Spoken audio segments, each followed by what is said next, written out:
Welcome to Fearless, Not Careerless. I'm Darren Mel. If you're stepping into the real world or trying to figure out how to move forward without losing your mind, this podcast is for you. I spent more than a decade hiring, training, and leading young professionals, and here's what I know. Talent matters. Work ethic matters. But emotional intelligence, integrity, and how you show up every day, that's what actually builds a career. Each week in under 12 minutes, we break down the real lessons that no one teaches you in school. Because being fearless doesn't mean being reckless. It means building something real. Let's get into it.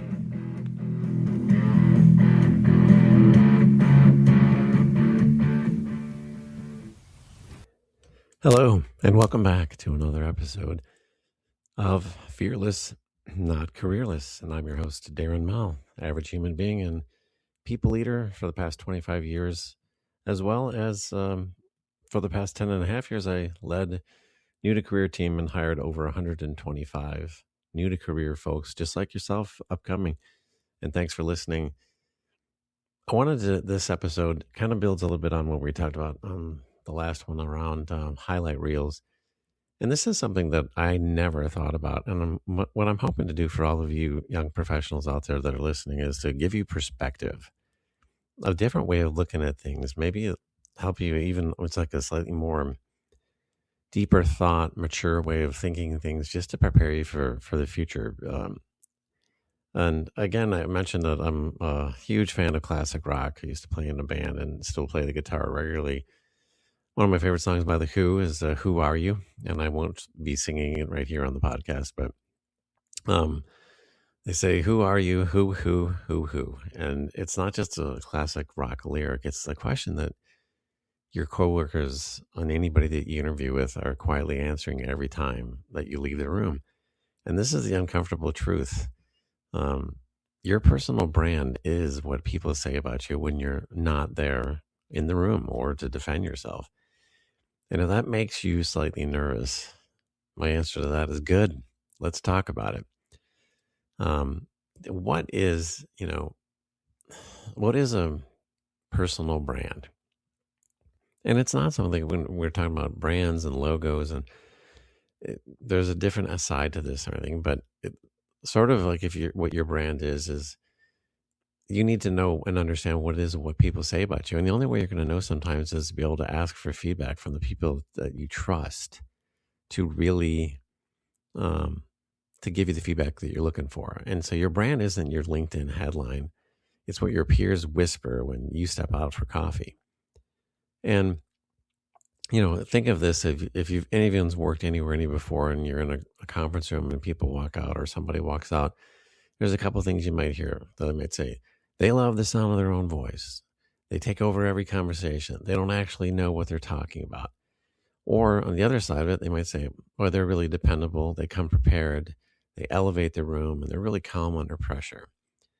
There's a late comedian, his name was George Carlin.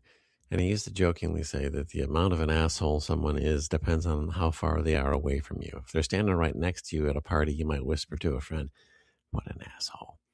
But if they're across the room, you're practically shouting, that guy or girl, woman, man, whatever there's a huge asshole. It's funny, but if we're honest, we've all seen or experienced something like this, especially in the workplace or at social gatherings. Being that you're just getting started with your career, you may not have a brand yet, simply because you haven't had much experience. But I can assure you, one thing is for sure, time isn't going to stop. Eventually, you're going to land a job or a career, and the foundation of your brand will start to take place, and it's taking place right now. And this isn't it to scare you. Again, I'm all about providing awareness and perspective. Think about it right now. What do people say when you're not in the room? Or a class, if, in college, what would a professor say about you? What would somebody that you're mentoring or tutoring say about you? A few years back, when I was interviewing a recent college grad for an open role on my team, during the interview, they asked me, how would I describe my leadership style? And at the time, the organization I was at had grown significantly. I started with a team of 5 sales, BDRs, SDRs, and then it rose to a team of 35. And I paused for a moment on that question and I came to it and I described my leadership style as inspirationally empathetic. And I wasn't entirely sure what that phrase came from, but my co-leaders with me, they immediately nodded in agreement, and ever since it's stuck. It's up to me to live up to that brand, but that's what I try to do every day. And when you all are thinking about your brand, and right now, one of the things that I came up with, and I put it in my book, Careerless, Not Fearless. It's just a small diagram that I came up with, and most people are familiar with what a Venn diagram is. You have the three circles overlapping each other, and within that, in those three circles, your upper left one is just when you are in a job. Let's say you have a job right now, or maybe you're a teaching assistant at the university. There's something that you're doing that is a job that maybe you're being evaluated on. The first part of that Venn diagram is going to be you excelling in your current role. That's developing your highlight reel, like what you do and the things that I mentioned in previous podcasts about paying attention to and documenting. The second circle is as you are doing the job, you're going to naturally meet other people from other departments, and they're usually referred to as stakeholders. Like if you're in sales, you might interact regularly with marketing or the salespeople or other departments, your sales operations and your relationships there. So the more people you met there, that's like it or not, you're building your network. And I don't want to take that lightly, because what I saw over the 10 years, and I was very fortunate that I had just very, very little turnover. So I was able to watch people that I hired at 22, 23 grow their careers over a 10-year period. And the networking that you do, when I say networking, it's just the amount of people that you meet and get to know, because they can't hire for your next job if they don't know who you are. And so I strongly encourage, I can't force anybody to do it, but what I would recommend to any new hire is that you once a month, part of your career development should be dedicating an hour to 2 hours to meeting just with people in other departments that you maybe were on a call with and you liked what they had to say and you were interested in hearing more. So, that you've got excel in your current role and develop your highlight reel, then networking, and then your third circle in that diagram is deciding what you want your next role to be. And once you know what that is, or in the case where you're in school, if you know what your role is, you have to advocate for it. Finding people that are in that field that you talk to, that they get to know you and they can vouch for your character and personality. And then within that diagram, I just have where time passes. So every day that goes by, your brand is being formed, good, bad, or whatever. It's going to be that way. And then I put at the end of that is like, what that equals is your brand.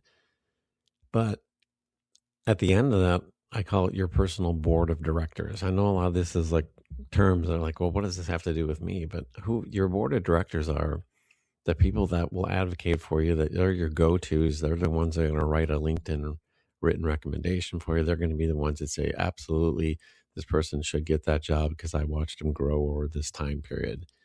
So, the one thing to think about this is like every moment, and it's not about being like unauthentic, but the moments that I call the micro moments, they matter. And one of those with that I wanted to just touch on was like Zoom meetings or video meetings in general. A lot of people leave their video off. I get it. A lot of people are like, oh, I'm having a bad hair day or whatever. I don't want to turn my video on. But video on, video off, I have to say, in 30 years in the work world, up until the pandemic, I'd never worked at home remotely. I always worked in an office. And some of this, is due to advances in technology that made this a regular occurrence. But I've always worked out of an office 5 days a week for my career up until the pandemic. But, one of the things is most of us, experience in the working world, we don't want to turn on our videos. But one of the aspects is, growing your personal brand. If a good portion of your workday is spent on video platforms, and if you're consistently leaving your video off, it does give a feeling, I can only say this as a leader, and that's my opinion, that you're disengaged, or worse, that you're not paying attention in a meeting. As a leader, I speak with other leaders as well, and that topic comes up regularly. So if I'm going to have a podcast that's going to be about helping you to grow your careers, and your brand is an important part of it, other leaders I speak to say that lack of video on does show disengagement. And so your live face shows personality and emotion, which are part of your brand.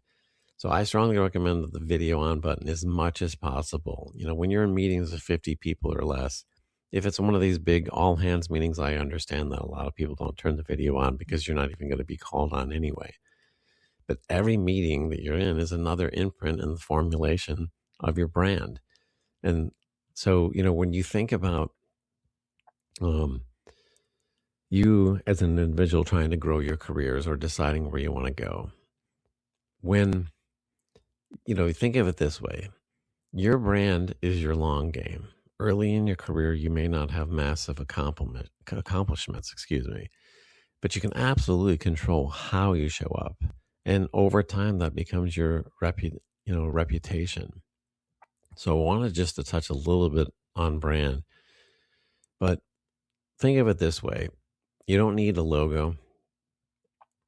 You don't need a tagline. You need consistency, integrity, and intention. Think about this. When someone asks, "Who are you?" what would your coworkers all answer, or would they answer the same way? And that's what you're looking for, is consistency. Be fearless enough to build your brand that you're proud of, and not careerless enough to let one form without you.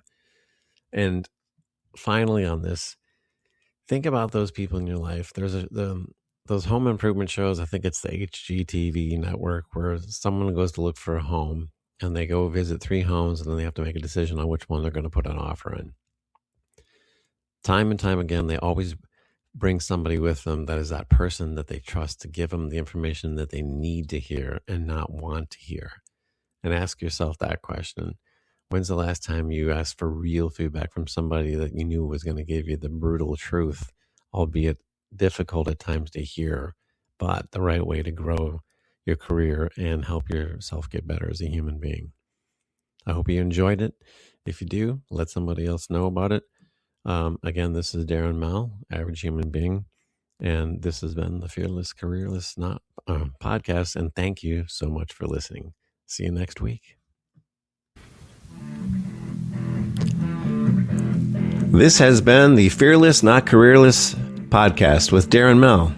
Before you go, remember this. You don't need to have it all figured out. You just need to move forward with integrity, curiosity, and consistency.